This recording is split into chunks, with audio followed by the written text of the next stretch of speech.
Hello friends, നമസ്കാരം. നമ്മളുടെ Kerala TV സീരിയലിലേക്ക് എല്ലാവർക്കും സ്വാഗതം. അങ്ങനെ സുമിത്രയെ കണ്ട കാര്യങ്ങളെല്ലാം അദ്ദേഹം മക്കളോട് പറയാൻ തുടങ്ങുവാണ്. സുമിത്ര ഇങ്ങനെ ഒരു കാര്യം പറയാനായിട്ടാണ് എന്നെ കാണണം എന്ന് പറഞ്ഞതെന്ന് എനിക്കറിയില്ലായിരുന്നു. സുമിത്രയെ കണ്ടു കഴിഞ്ഞപ്പോൾ എനിക്കൊരു ഇഷ്ടം തോന്നി. അതിന് കാരണം സുമിത്രയുടെ മുഖത്തെ ഈ ഒരു വിഷാദം തന്നെ ആയിരുന്നു എന്ന് അദ്ദേഹം ഇങ്ങനെ സുമിത്രയോട് പറയാം. പിന്നീട് ഞാൻ സുമിത്രയെക്കുറിച്ച് കൂടുതൽ അന്വേഷിച്ചു. ആ സമയത്ത് സുമിത്ര അനുഭവിച്ച കാര്യങ്ങളൊക്കെ ഞാൻ അറിഞ്ഞു. ഈ ലോകത്ത് സുമിത്രയെ പോലെ സുമിത്ര മാത്രമേ ഉള്ളൂ എന്ന് അദ്ദേഹം സുമിത്രയോട് പറയണം.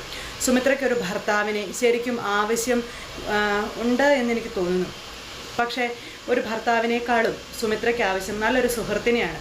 അതാവാൻ എനിക്ക് വളരെ താല്പര്യമുണ്ടെന്ന് പറഞ്ഞു. അപ്പം എങ്ങനെയുണ്ട് എന്ന് ചോദിച്ചു കഴിഞ്ഞപ്പം സാറ് പറഞ്ഞ വളരെ ശരിയാണ്. ഇനി എനിക്ക് പറയാനുള്ളത് സാറ് കേൾക്കണം.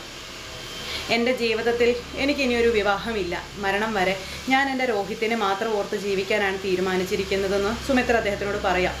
ഞാൻ രോഹിത്തിൻ്റെ വിധവയായി തന്നെ ജീവിക്കും, അതാണ് എനിക്ക് താല്പര്യമെന്നും പറഞ്ഞു. ഈ വിവാഹത്തിന് ഞാൻ സമ്മതിച്ചത് മറ്റൊരു കാര്യത്തിന് വേണ്ടിയാണെന്നും പറഞ്ഞു. അതിന് എനിക്ക് സാറിൻ്റെ ഹെൽപ്പ് വേണം എന്നും പറഞ്ഞുകൊണ്ട് സുമിത്ര കാര്യങ്ങൾ ഞാൻ എന്താ ചെയ്യേണ്ടതെന്ന് ചോദിച്ചു. നമ്മുടെ ഈ കൂടിക്കാഴ്ച തൽക്കാലം മറ്റാരും അറിയാൻ പാടില്ല എന്ന് സുമിത്ര അദ്ദേഹത്തിനോട് പറയുന്നു. വിവാഹത്തിനുള്ള ഒരുക്കങ്ങളും കാര്യങ്ങളും ഒക്കെ അവർ നടത്തിക്കോട്ടെ. നിശ്ചയിച്ച മുഹൂർത്തത്തിൽ തന്നെ ഈ വിവാഹവും നടക്കും. പക്ഷേ അത് നമ്മുടെ വിവാഹമായിരിക്കില്ല, മറിച്ച് എൻ്റെ ആങ്ങളുടെ മോൻ്റെ അതുപോലെ അപ്പുവിൻ്റെ കാര്യവും പറഞ്ഞു. അതുപോലെ നമ്മുടെ പൂജയുടെ കാര്യവും പറഞ്ഞു. ആ വിവാഹം നടത്താനായിട്ട് എനിക്ക് സാറിൻ്റെ സഹായം വേണം, മറ്റാരും എന്നെ സഹായിക്കില്ല എന്നൊക്കെ പറയാം. അപ്പോൾ ആ വിവാഹം വരെ ഇതെല്ലാം ഒളിച്ചു വെക്കണമെന്നും പറഞ്ഞു. അപ്പോൾ ശരി, സുമിത്രയ്ക്ക് നല്ലൊരു സുഹൃത്തായി സുമിത്രയുടെ ആഗ്രഹങ്ങൾ നടപ്പിലാക്കാൻ സുമിത്രയുടെ കൂടെ ഞാനുണ്ടാകുമെന്ന് അദ്ദേഹം പറയുക. ഇനി അങ്ങോട്ട് നമ്മൾ ഏറ്റവും അടുത്ത സുഹൃത്തുക്കളായിരിക്കുമെന്നും സുമിത്രയുടെ ഏത് ആവശ്യത്തിന് വേണമെങ്കിലും എന്നെ സമീപിക്കാം, എന്തും ഷെയർ ചെയ്യാൻ പറ്റുന്ന നല്ല രണ്ട് സുഹൃത്തുക്കൾ, അത് സമ്മതമാണെങ്കിൽ സുമിത്രയ്ക്ക് ഇത് സ്വീകരിക്കാം എന്നും പറഞ്ഞുകൊണ്ട് രണ്ടുപേരും കൂടെ വലിയൊരു സുഹൃത്തെന്നും ഉണ്ടാക്കിയെടുക്കുന്നു. അങ്ങനെ ഷെയ്ക്കാൻ്റെ കൊടുത്ത് അവർ പിരിഞ്ഞു. ഈ കാര്യങ്ങളെല്ലാം മക്കൾ അറിഞ്ഞപ്പോൾ ഞെട്ടി. അപ്പോൾ ഈ വിവാഹത്തിന് തന്നെ സുമിത്ര ക്ഷണിച്ചനുസരിച്ചാണ് ഞാൻ ഇങ്ങോട്ടേക്ക് വന്നതെന്നും ഇവരെ രണ്ടുപേരെയും അനുഗ്രഹിക്കാനാണെന്നും പറഞ്ഞു കഴിഞ്ഞപ്പോൾ മക്കളുടെയൊക്കെ മുഖം വല്ലാണ്ട് തെളിഞ്ഞു. അപ്പോൾ എന്തായാലും നിങ്ങളെല്ലാവരും എന്നോട് ക്ഷമിക്കണം. സുമിത്രയ്ക്ക് വേണ്ടി, എൻ്റെ നല്ലൊരു സുഹൃത്തിന് വേണ്ടിയിട്ടാണ് എനിക്ക് നിങ്ങളെയൊക്കെ പറ്റിക്കേണ്ടി വന്നത്. അപ്പോൾ നിങ്ങൾ എന്നോട് ക്ഷമിക്കണം എന്നൊക്കെ പറഞ്ഞുകൊണ്ട് അദ്ദേഹം ഇങ്ങനെ പറയാം. അപ്പോൾ ഞാൻ പറയുന്ന കാര്യങ്ങളെല്ലാം കേട്ട് എൻ്റെ കൂടെ ഈ നിമിഷം വരെ നിന്ന് ഇദ്ദേഹത്തിനോട് എനിക്ക് ഒരുപാട് നന്ദിയുണ്ടെന്നൊക്കെ പറയുന്ന സമയത്ത് നമ്മുടെ സുമിത്ര പൂജയോട് ഈ കാര്യങ്ങൾ പറഞ്ഞതിനെ പറ്റിയുള്ളതൊക്കെ സംസാരിക്കുക. അപ്പോൾ പൂജ ഇതൊക്കെ അറിഞ്ഞു കഴിഞ്ഞപ്പോഴത്തേക്കും അമ്മേ, എങ്ങനെ നമുക്കിതൊക്കെ റെഡിയാക്കി എടുക്കാൻ പറ്റും, അല്ലെങ്കിൽ ഇത് എങ്ങനെ ശരിയാകും, എല്ലാവരെയും നമ്മൾ എങ്ങനെ പറ്റിക്കും, ഇതൊക്കെ ഇങ്ങനെ ചോദിക്കണം. അപ്പോൾ അതൊക്കെ ചോദിച്ചപ്പോൾ ഇത് അപ്പച്ചിക്ക് വേണ്ടി തീരുമാനിച്ച മുഹൂർത്തം അല്ലേന്ന് അപ്പവും ചോദിച്ചു. അപ്പോൾ ഇവരെ രണ്ടുപേരെയും കൂടെ വിളിച്ച് കാര്യങ്ങൾ പറഞ്ഞു. അപ്പോൾ രോഹിത്തിനെ മറന്ന് എനിക്ക് ജീവിക്കാൻ കഴിയില്ലെന്നും എൻ്റെ ജീവിതത്തിൽ എനിക്ക് രോഹിത്ത് മാത്രം മതിയെന്നും എൻ്റെ മക്കൾ എവിടേക്ക് പോയാലും ഞാൻ ഒറ്റയ്ക്കാവില്ല, എൻ്റെ മക്കൾ അതോർത്ത് പേടിക്കേണ്ട എന്ന് പറഞ്ഞു. അപ്പോൾ എൻ്റെ അമ്മയെ വിട്ട് ഞാൻ എങ്ങും പോകില്ല എന്ന് പൂജ പറഞ്ഞു. അപ്പോൾ അച്ഛനോടും അമ്മയോടും ഈ കാര്യം പറയേണ്ട അപ്പച്ചിന്ന് ചോദിച്ചപ്പം തൽക്കാലം ഇത് ആരോടും ഒന്നും പറയേണ്ട, കാര്യങ്ങളെല്ലാം ഞാൻ തന്നെ റെഡിയാക്കിക്കോളാമെന്ന് അപ്പുവിനോടും പൂജയോടും നമ്മുടെ സുമിത്ര പറയുന്നു.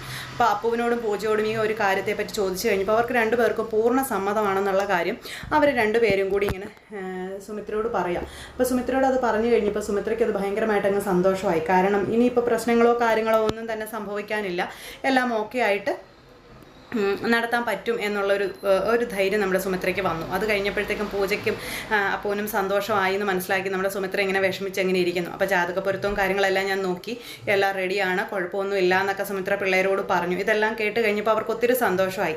എൻ്റെ ജീവിതത്തിൽ എനിക്ക് നിങ്ങളെല്ലാവരും ഇല്ലേ, പിന്നെ എൻ്റെ രോഹിത്തിൻ്റെ ഓർമ്മകൾ മാത്രം മതി എനിക്ക് ഈ ജീവിതം മുഴുവൻ ജീവിച്ച് തീർക്കാനെന്നും സുമിത്ര അവരോട് പറഞ്ഞു. ഇതെല്ലാം മക്കളും മരുമക്കളും അറിഞ്ഞു കഴിഞ്ഞപ്പോൾ അഭിമാനമാണ് തോന്നിയത്. അപ്പോൾ അമ്മേ, ഞങ്ങൾക്കിതൊന്നും വിശ്വസിക്കാൻ പറ്റുന്നില്ല എന്ന് അനിരുദ്ധ് പറഞ്ഞു കേട്ടോ. അപ്പോൾ എന്തൊരു പ്ലാനിങ് ഒക്കെ അമ്മ നടത്തിയതെന്ന് പ്രതീക്ഷയും ചോദിച്ചു. ഇത് കേട്ട് കഴിഞ്ഞപ്പോൾ എൻ്റെ പൊന്നു മോളെ, മരിച്ചതിന് തുല്യമായിട്ട് എത്രയും നേരം ഞാനിവിടെ നിന്നത്, എന്നാലും എൻ്റെ മോളെ, എൻ്റെ സുമിത്രയെ, നീ ഒരു വല്ലാത്ത സംഭവം തന്നെ ആയിപ്പോയെന്നൊക്കെ പറഞ്ഞു. അങ്ങനെ ഇവരെല്ലാവരും കൂടെ ചേർന്ന് സന്തോഷമായിട്ട് പൂജയുടെയും അതുപോലെ നമ്മുടെ അപ്പുവിൻ്റെയും കല്യാണം നടത്താനായിട്ടുള്ള തയ്യാറെടുപ്പുകളും കാര്യങ്ങളും ഒക്കെ നടത്തുന്നു.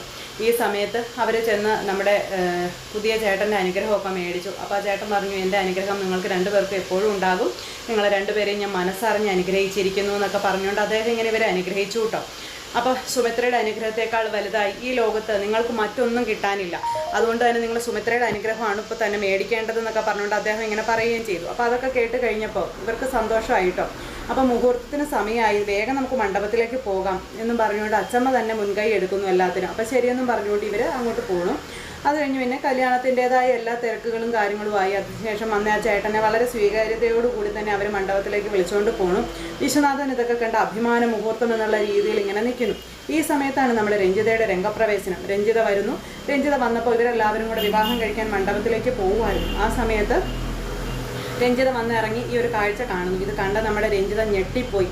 അപ്പോൾ രഞ്ജിത വന്നു കഴിഞ്ഞ് ഇങ്ങനെ നിൽക്കുന്നത് കണ്ടു. ആ സമയത്ത് നമ്മുടെ രഞ്ജിത പ്രശ്നം ഉണ്ടാക്കാൻ വന്നതാണെന്ന് അവർക്ക് മനസ്സിലായി. അത് മനസ്സിലായി കഴിഞ്ഞപ്പോഴത്തേക്കും ഇവിടെ നല്ലൊരു വിവാഹം നടക്കാൻ പോവുകയാണ്, നിങ്ങളാരും ഇവിടെ വന്ന് പ്രശ്നമൊന്നും ഉണ്ടാക്കരുത്, പങ്കജ് പൂജയോട് ചെയ്തതിന് അവനെ തല്ലി കൊല്ലുകയാണ് വേണ്ടതെന്ന് പറഞ്ഞ് അനിരുദ്ധും പ്രതീക്ഷയും കൂടെ മുന്നേ അങ്ങ് ചെന്നിട്ട് ശരിക്കും പുള്ളിക്കാരിയെ പറഞ്ഞ് പേടിപ്പിച്ചങ്ങ് നിർത്തുവാണ്. പക്ഷേ പുള്ളിക്കാരിയാണെങ്കിൽ തുള്ളിച്ചാടി നേരെ സുമിത്രയുടെ അടുത്തേക്ക് പോകണം. അവിടെ ചെന്ന് പൂജയെയും അപ്പുവിനെയും തുറച്ച് നോക്കിക്കൊണ്ട് ഇങ്ങനെ നിൽക്കുക. അപ്പോൾ സുമിത്രയ്ക്കും ചെറിയ ടെൻഷനും കാര്യങ്ങളൊക്കെ ഉണ്ട് കേട്ടോ, എന്തെങ്കിലും പ്രശ്നമാവോ എന്നൊക്കെ വിചാരിച്ചിട്ട്. അങ്ങനെ എല്ലാവരും ടെൻഷനോടെ നിൽക്കുമ്പോൾ രഞ്ജിത എല്ലാവരെയും ഞെട്ടിച്ചുകൊണ്ട് നമ്മുടെ സുമിത്രയുടെ മുന്നിലേക്ക് പോയി നിൽക്കുന്നു. എല്ലാവരും പേടിച്ചാൽ നിൽക്കുന്നു, എന്തെങ്കിലും പ്രശ്നമാവുമോ എന്ന് ഓർത്തു. സുമിത്രയുടെ കൈ രണ്ടും ചേർത്ത് പിടിച്ചു. അപ്പോഴത്തേക്ക് രഞ്ജിത ഞെട്ടി, എല്ലാവരും ഞെട്ടി.